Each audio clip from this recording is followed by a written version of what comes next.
नमस्कार मित्रांनो, माझं नाव आहे वेदांग आणि मी तुमचं स्वागत करतो वेदांग गार्डनर यूट्यूब चॅनलमध्ये। आजचा व्हिडिओ जो आहे मित्रांनो हा पार्ट 5 आहे, जी आपली गार्डनिंगची सिरीज सुरू होती त्याचा। आणि आजच्या व्हिडिओमध्ये मित्रांनो मी तुम्हाला सांगणार आहे नर्सरीपासून तुम्ही बेस्ट झाड कसं निवडू शकता। मी तुम्हाला काही टिप्स सांगणार आहे जे तुम्हाला फॉलो करायला पाहिजे जेव्हा पण तुम्ही झाडं विकत घ्यायला जातात नर्सरीपासून। आजच्या व्हिडिओमध्ये मित्रांनो काही टिप्स सांगणार आहे जेणे की मित्रांनो नर्सरीपासून तुम्ही एक बेस्ट झाडची निवड करू शकता। अजून मित्रांनो हे जे गार्डनिंगचे सीरीज आहे याचे बाकीचे पार्ट्स पण टाकून ठेवले, प्लेलिस्टची लिंक कमेंट डिस्क्रिप्शन दोन्ही याच्यात मिळून जाईल किंवा व्हिडिओच्या एंड स्क्रीनवर पण मिळून जाईल। हा व्हिडिओ झाल्यावर बाकीचे पार्ट्स पण नक्की पाहाल। चला आजच्या व्हिडिओला आपण सुरू करूया। सगळ्यात पहिले मित्रांनो नर्सरी जायच्या आधी तुम्हाला डिसाईड करून घ्यायचं असते की तुम्हाला कोणते कोणते झाडं घ्यायचे आहे। अजून झाडं कशी डिसाईड करायचे माझ्या आधीच्याच पार्ट्समध्ये मी तुम्हाला डिटेलमध्ये सांगितलं आहे। आणि काय टिप्स असतात ते त्यांची काळजी तुम्हाला घ्यायला पाहिजे। जसं मित्रांनो लोकेशन आहे, सनलाईट आहे म्हणजे सूर्यप्रकाश, आणि मित्रांनो जागा किती आहे आपल्याकडे, त्यानुसारच आपल्याला झाडं घ्यायला पाहिजे। पुढचं आता मित्रांनो काही पॉईंट्स सांगतो तुम्हाला जे फॉलो करायला पाहिजे। ते आहे सगळ्यात पहिले मित्रांनो झाडाचे पानं पाहायला पाहिजे। झाडाचे जे पानं आहे मित्रांनो ते हिरवेगार असले पाहिजे, ते पिवळे पानं नसले पाहिजे। आणि मित्रांनो जे आपले पानं असतात त्यांच्यावर कोणत्याही प्रकारचे स्पॉट्स म्हणजे मित्रांनो झाडाच्या पानांना कोणताही रोग नसला पाहिजे। मग पुढचा आहे मित्रांनो सेकंड पॉईंट फांदी म्हणजे स्टेम्प। तर स्टेम्प मित्रांनो जी आहे झाडाची ती कडक असली पाहिजे, म्हणजे एकदम स्ट्रॉंग असली पाहिजे मित्रांनो। फांदी जी आहे मित्रांनो झाडाची वीक अजून तुटलेली नसली पाहिजे, याची काळजी नक्की घ्यायची आहे। तिसरा पॉईंट आहे मित्रांनो मुळांचा म्हणजे रूट्सचा। तर जे आहे मित्रांनो जसं रूट बाउंडेड आपण म्हणू शकतो झाड, ते अजिबात नाही घ्यायचं। म्हणजे जसं मित्रांनो जी मुळं आहे त्यांनी जी ग्रो बॅग असते अशी काळ्या रंगाची जी ही पॉलिथिन असते ग्रो बॅग म्हटलं जाते मित्रांनो, त्या ग्रो बॅगला एकदम पकडून ठेवलेलं आहे मुळांनी, जसं व्हिडिओमध्ये पाहू शकता हे असे रूट बाउंड। तर असंच मित्रांनो आतमध्ये त्या ग्रो बॅगच्या झालेले असतील मुळं एकदम कडक, तर ती झाडं तुम्हाला नाही घ्यायला पाहिजे। आणि डॅमेज पण नसले पाहिजे जसं व्हिडिओमध्ये दाखवले तसे मुळं मित्रांनो। ज्या झाडाचे मुळं असे नसतील तेच झाडं तुम्हाला घ्यायला पाहिजे। आता मित्रांनो काही चुका पाहून घेऊ काय करतात लोक झाडं घेताना। सगळ्यात पहिले मित्रांनो जे आहे की तुम्हाला असं झाड कधी पण खूप जास्त फुलांनी भरलेले झाडं नाही घ्यायचे आहे। तुम्हाला जसं वाटत असेल या झाडाला खूप जास्त फुलं आहे तर हेच झाड विकत घेऊन घेऊ, असं तुम्हाला नाही करायला पाहिजे मित्रांनो। ते केमिकल फर्टिलायझर खूप टाकलेलं असते त्या झाडांना, युरिया अजून DAP वगैरे, त्यांनी त्याला मित्रांनो खूप जास्त फुलं येऊन जातात। नंतर घरी आणल्यावर त्या झाडांची फुलं कमी होऊ शकतात, अजून झाड खराब पण होऊ शकतात। तर मित्रांनो एक काळजी नक्की घ्यायची, खूप जास्त फुलं असलेले झाडं तुम्हाला नाही घ्यायला पाहिजे। मग पुढचं आहे मित्रांनो लोकेशनच पाहून तुम्हाला झाडं घ्यायला पाहिजे। असे कोणतेही रँडम झाडं तुमच्या घरी तुम्हाला नाही आणायला पाहिजे। पुढचं आहे मित्रांनो खूप सारे झाडं आणणं। खूप लोक हे पण चुकी करतात मित्रांनो, एकाच सोबत खूप झाडं घेऊन येतात, तर ही चूक तुम्हाला नाही करायला पाहिजे।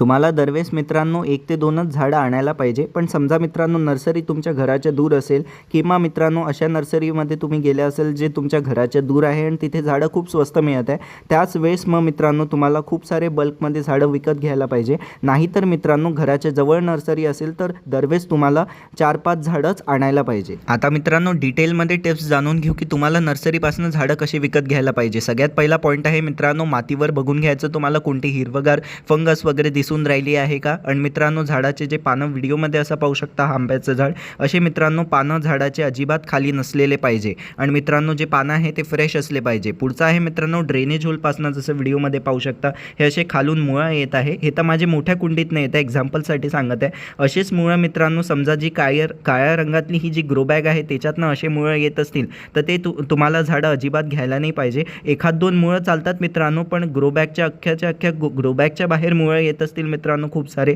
तर असे झाडं तुम्हाला अवॉइड करायला पाहिजे। ते झाडं नंतर खराब होतात मित्रांनो। कधी मित्रांनो जसं तुम्ही झाड सिलेक्ट केलं असेल तर नर्सरीवाले काय करतात त्या झाडाचं खालून मुळं तोडतात आणि तुम्हाला देऊन देतात। म्हणजे ही ग्रो बॅग उचलायची आहे त्यांना, तर जमिनीत ऑलरेडी रूट्स गेले असतात तर ते असे कापतात आणि तुम्हाला देऊन देत असतात। म्हणून खूप वेळा मित्रांनो झाडं घरी आणल्यावर मरत असतात, तर हा पण एक कारण असतो। तर हा पॉईंट नक्की लक्षात ठेवायचा आहे। तर मित्रांनो हे आपले 2 पॉईंट झाले। तिसरा पॉईंट आहे मित्रांनो जसं आधीच मी सांगितलं की मातीवर मित्रांनो शेवाळ्या किंवा मित्रांनो असे ग्रीन फंगस नसली पाहिजे। समजा मातीची जी ही टॉप लेयर आहे त्याच्यावर ग्रीन फंगस दिसत असली तर ते झाडं तुम्हाला नाही घ्यायला पाहिजे। चौथ्या नंबरचा पॉईंट आहे मित्रांनो जे पण फाटलेल्या ग्रो बॅग्स असतात ते तुम्हाला नाही घ्यायला पाहिजे। आणि याच्यातच पुढचा पॉईंट आहे मित्रांनो जे पण तुम्ही झाडं घेताय त्याचे जे फांद्या आहे मित्रांनो ते हिरवेगार आहे, पण मित्रांनो त्याचे जे पानं आहे असे तुम्हाला समजा खाली दिसत असतील, खाली वाकलेले असतील मित्रांनो, तर ते पण तुम्हाला नाही घ्यायला पाहिजे. ते काय असतात मित्रांनो, लवकर जे नर्सरीमध्ये लावतात कटिंग्स, तर ते कटिंग्स लावण्यामध्येच मित्रांनो जे झाडं आहे त्याची ती कलम तयार नाही झाली आहे आणि त्याला मुळं कमी आहे, म्हणजे रूट्स डेव्हलपमेंट नाही झाला आहे झाडाला.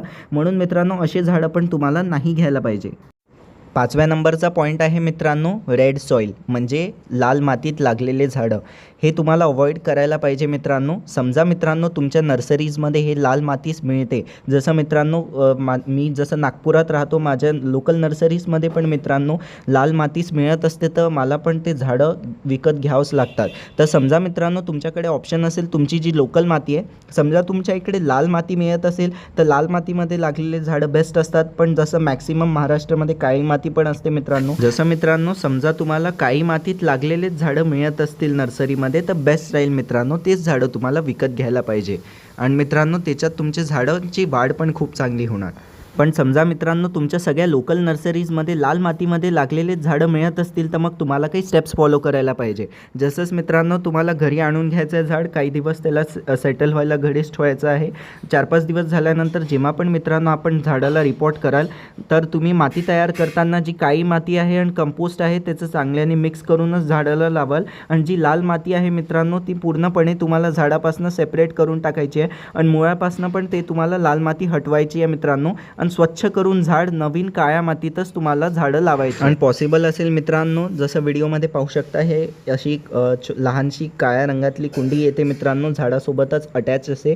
तर हे लावताना मित्रांनो ही रिमूव्ह करू शकता, तर तुम्हाला सावकाश रिमूव्ह करायला पाहिजे. पण एक काळजी नक्की घ्याल की तुमचे मूळ नाही तुटले पाहिजे. 6व्या नंबरचा पॉईंट आहे मित्रांनो की ऑफ सीझन जे प्लांट्स असतात, म्हणजे जे झाडं आपल्याला मिळत नसतात, ज्या सीझनचे ते झाडं असतात तेव्हाच तुम्हाला विकत घ्यायला पाहिजे. ऑफ सीझन प्लांट्स तुम्हाला नाही खरेदी करायला पाहिजे. कधी नर्सरीवाले स्टॉक संपवण्यासाठी स्वस्तात विकतात किंवा मित्रांनो ते तुम्हाला सांगतात की हे झाडं घेऊन घ्यायला पाहिजे. पण मित्रांनो ही अजिबात तुम्हाला चूक नाही करायला पाहिजे. ऑफ सीझन झाडं तुम्हाला नाही घ्यायला पाहिजे. 7व्या नंबरचा पॉईंट आहे मित्रांनो, झाडाची जी हाईट आहे ती पण इम्पॉर्टंट असते. तर चांगल्या हाईटवाले ज्यांना काही कोणते डिसीज नसतील, ते वाळलेले पानं नसतील ते, आणि मित्रांनो जे बॉटम आहे तिकडे बघायचं सगळ्यात खाली चांगले मुळं, म्हणजे एकदम मुळं बाहेर तर नाही निघत आहे ग्रोबॅगचं ते. आणि मित्रांनो पेस्ट अटॅक्स काही झाले आहे का, किडे कीटक लागले आहे का, ते पण चेक करायला पाहिजे. 8व्या नंबरचा पॉईंट आहे मित्रांनो प्लांटच्या साईजचा. खूप लहान जे झाडं असतात मित्रांनो साईजमध्ये, ते अजिबात घ्यायला नाही पाहिजे. एक मिनिमम झाडाची जी लेंथ आहे ती असली पाहिजे. हे जे आंब्याचं झाड पाहू शकता मित्रांनो, हे हिरवगारवालं, तर मित्रांनो एवढी तरी मिनिमम झाडाची हाईट असली पाहिजे. याच्यापेक्षा कमी जे हाईटवाले झाडं असतात ते तुम्हाला नर्सरीपासून विकत नाही घ्यायला पाहिजे. जसं व्हिडिओमध्ये पाहू शकता या झाडाची हाईट, तर असेवाले झाडं मित्रांनो तुम्हाला नर्सरीपासून नाही घ्यायला पाहिजे. 9व्या नंबरचा पॉईंट आहे मित्रांनो, समजा मित्रांनो तुमच्याकडे कोणतंच ऑप्शन नसेल, झाड खूप सुंदर असेल दिसायला, रेअर प्लांट असेल जे झाडं तुम्हाला मिळत नाही, तर मग मित्रांनो आणि ते तुम्हाला कमी प्राईसवरही मिळत असतील, तर असे झाडं मग मित्रांनो तुम्हाला विकत घेऊन घ्यायला पाहिजे. फक्त घरी आल्यावर एकदा तुम्हाला कडुनिंबाच्या तेलाची 1 लिटरमध्ये 1 चमचा टाकून झाडावर फवारणी नक्की करून द्या, जेणे की मित्रांनो झाडावर कोणतेही डिसीजेस किंवा कोणते कीटक लागले असतील मित्रांनो तर ते चालले जातील. 10व्या नंबरचा पॉईंट आहे मित्रांनो, नर्सरीपासनं जसे तुम्ही झाडं घरी आणलंय मग काय करायचं आहे. तर सगळ्यात पहिले मित्रांनो तुम्हाला आठवड्याभर म्हणजे 7 दिवस थांबायचं आहे आणि झाडं जे आहे मित्रांनो शेड एरियामध्ये ठेवायचे, एकदम डायरेक्ट सनलाईटमध्ये नाही ठेवायचे. 7 दिवसांनी मग मित्रांनो तुम्ही झाडं जसे स्टेबल होऊन जातील मग मित्रांनो रिपोर्ट करू शकता, नवीन कुंड्यांमध्ये लावू शकता.